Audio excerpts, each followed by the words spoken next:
রান্না করব করলা আসসালামু আলাইকুম। রসুন কেমন আছেন সবাই? করলা ভাজি আজকে কেটে রেখেছি। 25শে জুলাই 26 সন কি রান্না করতেছি? করলা ভাজি করতেছি। আমার হাজবেন্ডের ডায়াবেটিসটা অনেক বেড়ে গেছে, তাই আজকে যা করবো বললাম ভাজি করবো করলা ভাজি। আর আজকে যা করবো শুধু ওনার জন্যই করবো। করলা দিয়ে মাছ রান্না করবো, করলা ভাজি করবো। আর একটা যখনই রান্না আসবো তখনই গ্যাসের সমস্যা। গরুর মাংস থাকার কারণে আর এখন বেশি কিছু করবো না। করলা ভাজিটার মধ্যে আমি রসুনটা আগে ভেজে কাঁচা পেঁয়াজ আর করলা একসাথে কেটে কাঁচামরিচটা একটু পরে দিয়েছি যাতে ঝালটা কম বের হয়। তো তেলটাও একদম কম দিয়েছি, কারণ হচ্ছে করলা ভাজিতে একটু তেল বেশি হলে অনেক ভালো লাগে। আমার হাজব্যান্ডের যেহেতু সুগারটা অনেক বেড়ে গেছে, তাই একদম তেলটা কম দিয়েছি। করলা ভাজি একটু তেলতেলা হইলে ওটা খাওয়ার মজাটাই অন্যরকম হয়ে যায়। যাই হোক, আমি করলা ভাজি করা শেষ, ঝটপট রান্না। এখন তো আমার ভাজা বেশি দিয়েছি, চুলায় গ্যাস কম, তাই এক চুলাই রান্নাটা করতেছি। দুই চুলা দেওয়া যাচ্ছে না, কারণ ওই চুলাটা ধরাইলেই এই চুলাটা একদম আটকে যাচ্ছে। এখন বাজতেছে রাতে 6টা 52। মাগরিবের আজান হচ্ছে, তখন বেশ এরকম। তো যাই হোক, একটু মশলা দিয়ে নাম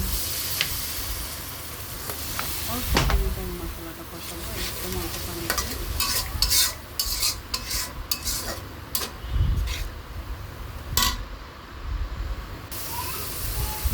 সব মশলা দিয়েছি, আদা রসুন বাটা, ধনিয়ার গুঁড়ো অল্প একটু, জিরা দিই নাই, অল্প একটু ধনিয়ার গুঁড়ো, হলুদ মরিচ আর হচ্ছে লবণ।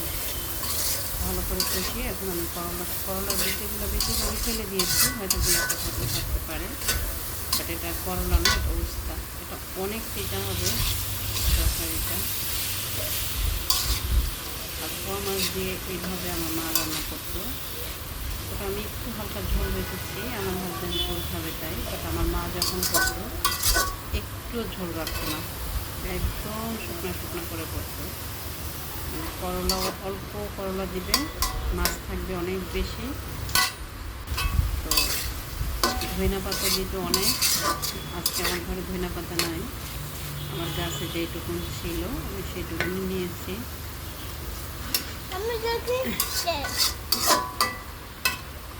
কেউ না মামু, কেউ না।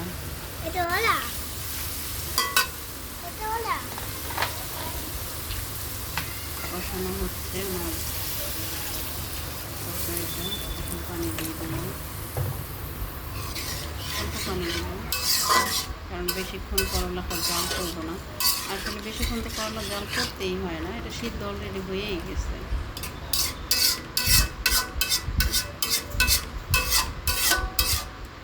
আর করলা তরকারিতে একটু ঝাল হলে ওটা খেতে অনেক ভালো লাগে, অনেক টেস্টি হয়। আর মরিচগুলো এত ঝাল। মাছগুলো দিয়ে দেখেন কত সময় বেশি মাছ দিয়েছি, বাট এখনও তরকারিটা বলক আসে নাই।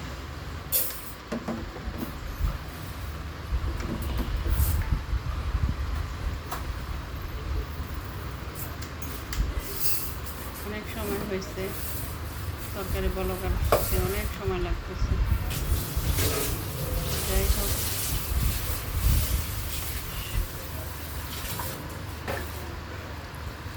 কাঁচামরিচটা দিয়ে দিচ্ছি। কাঁচামরিচগুলো হালকা একটু মুখের দিক দিয়ে ফেলে দিয়েছি যাতে ঝালটা বের হয়। বেশ কিছু কাঁচামরিচ আমি দিয়েছি একটু ঝাল ঝাল হওয়ার জন্য। তরকারিটা গাছের ধনে পাতা যেটুকুন ছিল, যেটুকুন নিতে পারছি আর কি, ওইটুকুনি নিয়েছি, ওইটুকুনি দিয়ে দিলাম। গাছের ধনে পাতা দিয়ে রান্না হলো আমার পোয়া মাছ দিয়ে করলা। আর আমার পোয়া মাছটা অনেক পছন্দের, অনেক প্রিয় একটা মাছ। আমার ইলিশ মাছ একদম ভালো লাগে না, আমি পোয়া মাছ, রুই মাছ, এই মাছগুলোই আমার বেশি ভালো লাগে। আলহামদুলিল্লাহ অনেক মজা হয়েছে ঝোলটা, লবণ দেখেছি, আর একটু ঝোলটা টানলেই আমার প্রায় হয়ে গেছে।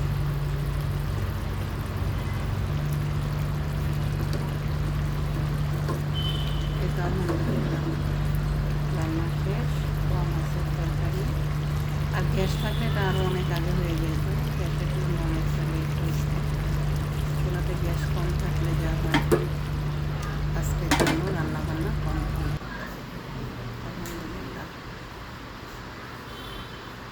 পোয়া মাছ দিয়ে করলা, করলা ভাজি আর পোয়া মাছ দিয়ে করলা, এই তো আজকের রান্না। বাস আলহামদুলিল্লাহ।